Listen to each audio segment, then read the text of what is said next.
Dear friends, greetings और अभिवादन। Book study and summary के आज के इस भाग में आप सभी का स्वागत करते हैं। इस धारावाहिक में हम जॉन ओवेन के द्वारा लिखा गया जो पुस्तकें हैं, विशेषकर विश्वासी जीवन में पाप को नाश करते हुए पवित्रता और परिपक्वता में प्रगति करने के विषय में हम देख रहे थे। और आज के इस भाग से पहले हमने जॉन ओवेन के द्वारा लिखा गया जो पुस्तक है इनड्वेलिंग सिन इन बिलीवर्स, विश्वासियों में निवास करता पाप का संक्षिप्त सारांश को देख चुके हैं, जहां वो मुख्य रूप से रोमी 7 अध्याय 21 पद का व्याख्या करता है। यदि आपने अभी तक उन भागों को नहीं देखे हैं तो कृपया करके उन भागों को देख लीजिएगा। मैं उन भागों का लिंक को जो है डिस्क्रिप्शन में दे दूंगा। और आज से हम जॉन ओवेन के द्वारा लिखा गया और एक पुस्तक जो है जो कि विश्वासियों में निवास करता पाप को नाश करने के विषय में है, द मोर्टिफिकेशन ऑफ सिन। इस पुस्तक का क्रम अनुसार सारांश और समीक्षा को हम देखने जा रहे हैं। और आज हम इस पुस्तक के अध्याय 1 को देखने जा रहे हैं, चैप्टर 1। और इस पुस्तक का अध्याय 1 में जॉन ओवेन जो है रोमी 8 अध्याय 13 पद का व्याख्या करता है। वो कहता है कि विश्वासियों में पाप को नाश करने का कार्य को स्पष्ट करने और कुछ दिशा प्रदान करने के लिए मैं रोमी 8 अध्याय 13 पद में प्रेरित पौलुस के बातों से नींव रखूंगा। और फिर जॉन ओवेन रोमी 8 अध्याय 13 पद से 5 महत्वपूर्ण बिंदुओं को या 5 महत्वपूर्ण ऑब्जर्वेशंस को एक्सप्लेनेशन के साथ सामने रखता है। आइए सबसे पहले रोमी 8 अध्याय 13 पद को पढ़ लेते, क्योंकि यदि तुम शरीर के अनुसार दिन काटोगे तो मरोगे, यदि आत्मा से देह की क्रियाओं को मारोगे तो जीवित रहोगे। और वो 5 ऑब्जर्वेशंसों में से सबसे पहला ऑब्जर्वेशन यह है, वो कहते हैं कि यहाँ पे जो है एक शर्त को रखा गया है, एक कंडीशन इज स्टेटेड, जिसे हम इस यदि शब्द से देख पाते हैं, जो कि यहाँ इस्तेमाल किया गया है और यहाँ भी। और फिर आगे दूसरा जो महत्वपूर्ण बिंदु है वो ये है कि it identifies the person to whom it is prescribed. वे व्यक्ति जिनके लिए यह कार्य या ये कर्तव्य को निर्धारित किया गया है, उन व्यक्तियों को यहाँ संबोधित किया गया है, उन व्यक्तियों को यहाँ चिन्हित किया गया है, और उन व्यक्तियों को जो है तुम कहकर संबोधित किया गया है। और फिर तीसरा महत्वपूर्ण बिंदु, इस कर्तव्य के पालन का मुख्य कारण या न्यू पवित्र आत्मा है। इसलिए पवित्र शास्त्र कहते हैं आत्मा से। और चौथा बिंदु, एक कर्तव्य को भी यहाँ पे व्यक्त किया गया है, और वो कर्तव्य क्या है? देह की क्रियाओं को मारने का कर्तव्य। देह की क्रियाओं को मारने का कर्तव्य, देह की क्रियाओं को मारोगे, इस कर्तव्य को भी, इस ड्यूटी को भी यहाँ पे जो है व्यक्त किया गया है। और पांचवा महत्वपूर्ण बिंदु, इस कर्तव्य को निभाने पर एक प्रतिज्ञा किया गया है या एक प्रतिज्ञा को दिया गया है, और वो प्रतिज्ञा क्या है? तो जीवित रहोगे, जीवित रहने का प्रतिज्ञा को यहाँ पे किया गया है। तो आइए जॉन ओवेन के द्वारा प्रदान किया गया इन 5 महत्वपूर्ण ऑब्जर्वेशंस और ऑब्जर्वेशन के साथ साथ उनके द्वारा दिया गया व्याख्याओं को एक एक करके देखते हैं। सबसे पहला, यहाँ पे जो है एक कंडीशन इज स्टेटेड, यहाँ पे एक शर्त को व्यक्त किया गया है। रोमी 8 अध्याय 13 पद, क्योंकि यदि तुम शरीर के अनुसार दिन काटोगे तो मरोगे, यदि आत्मा से देह की क्रियाओं को मारोगे तो जीवित रहोगे। तो यह कंडीशन किस प्रकार का कंडीशन? जब यहाँ पवित्र शास्त्र यदि शब्द का इस्तेमाल करता है और एक कंडीशन को व्यक्त करता है, एक शर्त को व्यक्त करता है, तो यह किस प्रकार का कंडीशन है, यह किस प्रकार का शर्त है? जॉन ओवेन 2 संभावनाओं को प्रदान करते हैं, और फिर उन 2 संभावनाओं में से कौन सा संभावना सटीक है, उस संभावना का वो व्याख्या करता है। वो कहते हैं कि यह शब्द या तो एक दूसरे के लिए कारण और प्रभाव हो सकते हैं, cause and effect. Cause and effect, कारण और प्रभाव, यानी कि यह संभावना हो सकता है कि जब हम देह की क्रियाओं को मारते हैं, फल स्वरूप हम अनंत जीवन को प्राप्त करते हैं, या यह शब्द जो है वो साधन और साधन के द्वारा गंतव्य तक पहुंचने का वास्तविकता हो सकता है। और जॉन ओवेन कहते हैं कि यहाँ पे जिस कंडीशन का बात किया गया है, इस यदि शब्द के द्वारा, ये कंडीशन कॉज एंड इफेक्ट का नहीं है। कॉज एंड इफेक्ट का नहीं है।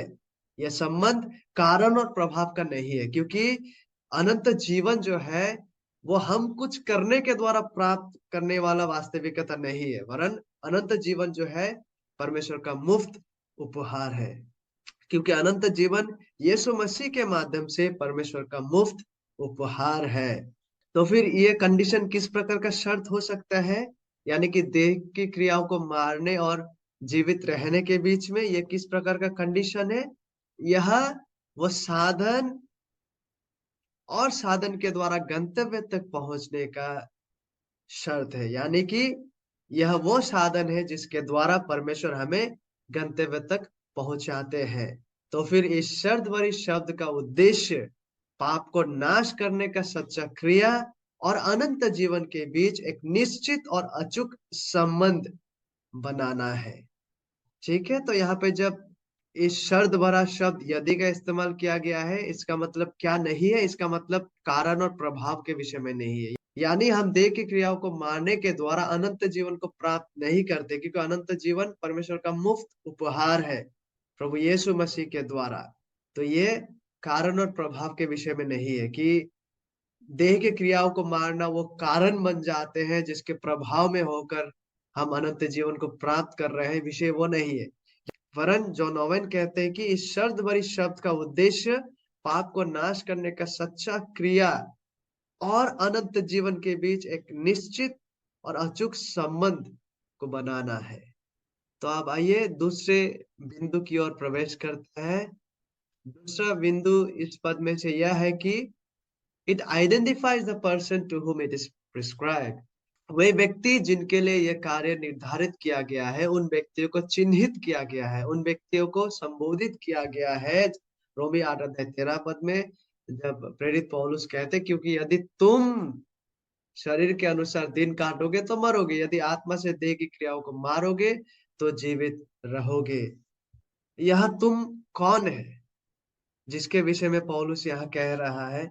जिसको यह जिम्मेदारी, जिसको यह कर्तव्य दिया गया है, यहाँ पे ये तुम सच्चा विश्वासियों को दर्शाते हैं जिनके जीवन में अब धन की आज्ञा नहीं है। रोमी 8 अध्याय 1 के अनुसार, जो शरीर में नहीं लेकिन आत्मा में है। रोमी 8 अध्याय 9 के अनुसार, जिन्हें मसीह के आत्मा द्वारा जीवित किया गया है। रोमी 8 अध्याय 10 और 11 के अनुसार, ये वो व्यक्ति लोग हैं जिनको यहाँ पे तुम कहकर संबोधित किया गया है, यानी कि सच्चा विश्वासियों को संबोधित किया गया है। सच्चा विश्वासियों को इस कार्य को करने के लिए बताया गया है। सच्चा विश्वासी के अलावा किसी और पर यह कर्तव्य थोपना उस आत्म धार्मिकता की गुण है जिससे दुनिया भरी पड़ी है। जॉन ओवेन इस विषय पर जोर देते हुए कहते हैं कि जिन व्यक्तियों को ये कार्य सौंपा जा रहा है, जिन व्यक्तियों को इस जिम्मेदारी और इस कार्य को करने के लिए बताया जा रहा है, उन्हें पहचानना बहुत ही आवश्यक है। ये एक महत्वपूर्ण केंद्र यहाँ बन जाता है, क्योंकि सच्चे विश्वासी के अलावा किसी और पर यह कर्तव्य थोपना उस आत्म धार्मिकता की विशेषता है जिससे दुनिया भरी पड़ी है। अतः जॉन ओवेन आगे कहते हैं, सबसे अच्छा या परिपक्व विश्वासी जो निश्चित रूप से पाप के दंड की शक्ति से मुक्त किया गया है, उन्हें अभी भी अपने इस पूरे जीवन में अपने अंदर निवास करने वाला पाप की शक्ति को खत्म करने का कार्य को अपना दैनंदिन जिम्मेदारी बनाने की आवश्यकता है। इसीलिए यह कार्य जिन व्यक्तियों को सौंपा जा रहा है, वे सच्चा विश्वासी है। और आइए आप तीसरा बिंदु की ओर नजर डालते हैं। और इस कर्तव्य के पालन का मुख्य कारण या नींव पवित्र आत्मा है। रोमी 8 अध्याय 13 पद, क्योंकि यदि तुम शरीर के अनुसार दिन काटोगे तो मरोगे, यदि आत्मा से देह की क्रियाओं को मारोगे तो जीवित रहोगे। रोमी 8 अध्याय के संदर्भ में जब हम देखते हैं, यह आत्मा वो आत्मा है जो मसीह का आत्मा है, जो परमेश्वर का आत्मा है, जो पवित्र आत्मा है, जो विश्वासियों में निवास करता है और हमें जीवन प्रदान करता है, जो हमारे लिए विनती करता है। रोमी 8 अध्याय 11 से 26 में हम इन सारे सत्य को देख पाते हैं। और जॉन ओवेन कहते हैं, पाप को नाश करने के अन्य सभी तरीके व्यर्थ है। अन्य सभी सहायताएं हमें असहाय छोड़ देता है। यह परमेश्वर के आत्मा से किया जाना चाहिए। पाप को नाश करने का जो कार्य है, उसे परमेश्वर के आत्मा से किया जाना चाहिए। जैसे कि प्रेरित पौलुस ने रोमियो 9 अध्याय 30 से लेकर 32 में दिखाए हैं कि मनुष्य अन्य सिद्धांतों, अन्य प्रिंसिपल्स और अन्य आधार पर या अन्य तरीके से ऐसा करने का प्रयास कर सकते हैं, जैसे कि उन्होंने हमेशा किए हैं और अभी भी करते हैं। लेकिन पौलुस कहते हैं, यह आत्मा का कार्य है, परमेश्वर का आत्मा का यह कार्य है। यह केवल परमेश्वर के आत्मा द्वारा किया जाता है और इसे किसी अन्य शक्ति द्वारा पूरा नहीं किया जा सकता है। और ओवेन आगे कहते हैं, अपनी ही ताकत का उपयोग करके पाप को खत्म करने का प्रयास करना या अपनी नजरों में खुद को धर्मी बनाने के लिए हमारा द्वारा निर्मित किए गए तरीके को अपनाना दुनिया के हर झूठे धर्म के प्रणाली का मुख्य विषय है। तो आखिरकार इस कर्तव्य के पालन का मुख्य कारण या नींव स्वयं परमेश्वर का पवित्र आत्मा है। आइए आप चौथा बिंदु और उसकी व्याख्या की ओर अपना नजर को डालते हैं। एक कर्तव्य को यहाँ पे व्यक्त किया गया है और वो कर्तव्य है देह की क्रियाओं को मारने का कर्तव्य। रोमी 8 अध्याय 13 पद, क्योंकि यदि तुम शरीर के अनुसार दिन काटोगे तो मरोगे, यदि आत्मा से देह की क्रियाओं को मारोगे तो जीवित रहोगे। और देह की क्रियाओं को मारने का इस अंश से जॉन ओवेन कहते हैं कि यहाँ से 3 महत्वपूर्ण विषयों की जांच किया जाना चाहिए। और सबसे पहले यह है कि यहाँ पे देह का अर्थ क्या है? जिस देह के बारे में यहाँ बताया गया है, इस देह का अर्थ क्या है? और वो कहते हैं कि जिस देह के बारे में यहाँ बताया गया है, वो वही शरीर है जिसके बारे में ये पद शुरू में बताते हैं। और ये देह और ये जो शरीर है, यह आत्मा के विरोधाभास में है, आत्मा के विपरीत में ये इसे इस्तेमाल किया गया है। अतः ये जो शरीर या देह है, यह मनुष्य के प्रदूषित या मनुष्य के भ्रष्ट प्रकृति को दर्शाता है। और ये देह या शरीर वही है जिसके विषय में रोमी 6 अध्याय 6 पद में पौलुस कहते हैं कि ये हमारे पुराने मनुष्यत्व है। और फिर दूसरा विषय ये है कि यहाँ देह की क्रियाएँ क्या है? ये जो देह के विषय में हमने देख लिया, लेकिन देह की क्रियाएँ क्या है? जिस देह की क्रिया के बारे में वो बात यहाँ करते हैं, वो देह की क्रियाओं क्या है? जॉन ओवेन कहते हैं कि ये शब्द जो है देह की क्रियाएँ, यह शब्द ज्यादातर बाहरी क्रियाओं को इंगित करता है, लेकिन बाहरी क्रिया जो है वो हमारे आंतरिक यानी कि हमारे भीतर के स्वयं की अभिव्यक्ति है। यानी कि हमारे बाहरी क्रिया वही है जो हमारे हृदय से होकर आते हैं। वो हमारे अंदर की दशा को अभिव्यक्त करता है। और ओवेन कहते हैं कि इसका व्याख्या को हम गलातिया 5 19 से 21 पदों में भी देख पाते हैं। शरीर के काम तो प्रकट है, अर्थात व्यभिचार, गंदे काम, लुचपन, मूर्ति पूजा, टोना, बैर, झगड़ा, ईर्ष्या, क्रोध, विरोध, फूट, विधर्म, डाहा, मतवालापन, लीला क्रीड़ा और इसके जैसे और काम है। और ओवेन कहते हैं आगे, कुल्हाड़ी वृक्ष की जड़ पर लगी है। हमें शरीर के क्रियाओं के मुख्य जड़ को खत्म करना है। प्रेरित पौलुस उन्हें देह की क्रियाओं कहते हैं, क्योंकि ये वही है जो प्रत्येक वासना से होकर उत्पन्न होता है। इसलिए इस देह की क्रियाओं को वहां से होकर नाश किया जाना चाहिए जहां से होके इसका जड़ उत्पन्न होता है, जहां से होके इसका जड़ आते हैं। क्योंकि प्रत्येक वासना साक्ष्य के रूप में इन क्रियाओं को छोड़ जाती है। ये क्रियाएं हमारे स्वयं के अंदर की वासना का सच्चाई, उस व्यवस्था का, उस पाप का व्यवस्था का निवास करने का अभिव्यक्ति है। और तीसरा विषय, देह की क्रियाओं को मारने के बारे में जो बताया गया है, ये मारोगे का मतलब क्या है? तेज क्रियाओं को मारने का मतलब क्या है? यह एक रूपकीय परिभाषा है, जिसका मतलब ये है कि किसी भी जीवित प्राणी से जब उसका प्राण को ले लिया जाता है या उसको वध किया जाता है, उसका रूपकीय परिभाषा को यहाँ पे इस्तेमाल किया गया है। और जब किसी भी जीवित प्राणी को वध किया जाता है, तो क्या होता है उससे उसका सामर्थ को छीन लिया जाता है, उसका जीवन को छीन लिया जाता है ताकि वो कुछ कार्य कर ही ना पाए। और उसी रूपकीय परिभाषा को इस्तेमाल करते हुए जॉन ओवेन कहते हैं कि यहाँ पे प्रेरित पौलुस हमारे शरीर की क्रियाओं को मारने के लिए बता रहा है। निवास करने वाला पाप की तुलना एक जीवित व्यक्ति से की जाती है जिसे पुराना मनुष्यत्व कहा जाता है। उसके पास सोचने का अपना तरीका, अपनी प्रवृत्ति, अपनी बुद्धि और ताकत है। प्रेरित पौलुस कहते हैं इस पुराने मनुष्यत्व को नाश किया जाना चाहिए, अर्थात इस पुराने मनुष्यत्व की शक्ति, जीवन, जोश और ताकत, प्रभाव पैदा करने की उसकी क्षमता को पवित्र आत्मा द्वारा नाश किया जाना चाहिए। पाप को मारने के कर्तव्य को निर्धारित करने में पौलुस का इरादा यह है कि यह विश्वासियों का निरंतर कर्तव्य है कि वे अपने नाश्वर शरीर में अभी भी बचे हुए पाप को खत्म करें, ताकि हमारे इस पापयुक्त देह के पास पापमय क्रियाओं को उत्पन्न करने के लिए आवश्यक जीवन और शक्ति ना हो। तो देह की क्रियाओं को मारने का अर्थ यही है कि हमारा नाश्वर शरीर में अभी भी बचे हुए पाप जो है उसे खत्म करना, ताकि हमारे इस पापयुक्त देह के पास पापमय क्रियाओं को उत्पन्न करने के लिए आवश्यक जीवन और शक्ति ना रह जाए। और आइए अब 5वां महत्वपूर्ण बिंदु की ओर आगे बढ़ते हैं। इस कर्तव्य को निभाने पर एक प्रतिज्ञा भी रोमी 8 अध्याय 13 पद में किया गया है, और वो प्रतिज्ञा है कि तो जीवित रहोगे। रोमी 8 अध्याय 13 पद, क्योंकि यदि तुम शरीर के अनुसार दिन काटोगे तो मरोगे, यदि आत्मा से देह की क्रियाओं को मारोगे तो जीवित रहोगे, तो जीवित रहोगे।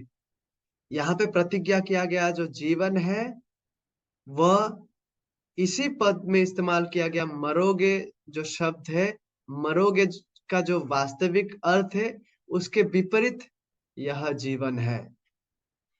और जॉन ओवेन कहते हैं नाउ परहैप्स द वर्ड, यानी कि जीवित रहने का जो सच्चाई है, means not only eternal life, इसका मतलब केवल अनंत जीवन को ही नहीं दर्शाते हैं, लेकिन इसका मतलब यीशु मसीह में जो हमारा आत्मिक जीवन है, ये जीवित रहना, उसे भी दर्शाते हैं। तो इस जीवन में हमारा पास इसका सार नहीं है, बल्कि इसका आनंद, शांति और शक्ति है। तो इसलिए जब जीवित रहने के बारे में बात किया गया है यहाँ पे, ये केवल अनंत जीवन को ही नहीं दर्शाते हैं, लेकिन यीशु मसीह में जो हमारा जीवन जीने का, विश्वासी जीवन जीने का जो आनंद है, जो सामर्थ हमें प्राप्त होता है, जो शांति हमें प्राप्त होता है, उसे भी यहाँ पे व्यक्त किया गया है। जैसे कि प्रेरित एक अन्य जगह में कहते हैं, पहला थिस्सलुनीकियों 3 अध्याय 8 पद में, क्योंकि अब यदि तुम प्रभु में स्थिर रहो तो हम जीवित रहे। दूसरे शब्दों में, अब मेरे जीवन मेरे लिए अच्छा होगा, यानी कि मेरा आत्मिक जीवन स्वास्थ्य होगा, क्योंकि मेरे जीवन में सच्चा आनंद और शांति होगा। मेरे आत्मिक जीवन को जीने के लिए मेरे पास आत्मिक सामर्थ मौजूद होंगे। जब तक मैं इस जीवन में यहाँ रहूंगा, मैं एक अच्छा, महत्वपूर्ण, आनंदित आत्मिक जीवन जीऊँगा, और उसके बाद अनंत जीवन। जिसका मतलब ये है कि आत्मिक जीवन का आनंद, संतावना, सामर्थ और आश्वासन, परमेश्वर को भाता हुआ जीवन जीने में वृद्धि पाते जाना, और फिर आखिरकार पूर्ण अनंत जीवन में प्रवेश करना। और जॉन ओवेन कहता है, जैसे कि पहले कहा गया था, जैसे कि उन्होंने शुरू में ही कहे हैं कि पाप को नाश करने और अनंत जीवन के बीच संबंध के बारे में यहाँ पे बताया गया है। लेकिन ओवेन ये भी कहता है कि इस निर्धारित कर्तव्य में, यानी पाप को नाश करने का जो निर्धारित कर्तव्य है, इसमें एक दूसरा भी मकसद है कि हमारे आत्मिक जीवन की शक्ति, शांति और आनंद शरीर के कामों को नाश करने पर निर्भर करता है। कि हमारे आत्मिक जीवन जीने की शक्ति, आनंद और संतावना शरीर के कामों को नाश करने पर निर्भर करता है। यदि हम पवित्र आत्मा से हमारे अपने शरीर की क्रियाओं को नाश करेंगे, तो हम आत्मिक जीवन को उद्धार के आनंद और हर्ष और सामर्थ्य सहित जीने में आगे बढ़ेंगे। अतः हमारे आत्मिक जीवन जीने का शक्ति, आनंद और संतावना शरीर के कामों को नाश करने पर निर्भर करता है। यदि हम पवित्र आत्मा से हमारे अपने शरीर की क्रियाओं को नाश करेंगे, तो हम आत्मिक जीवन को उद्धार के आनंद और हर्ष और सामर्थ्य और सच्चा शांति सहित जीने में, सच्चा मसीही परिपक्वता में आगे बढ़ेंगे।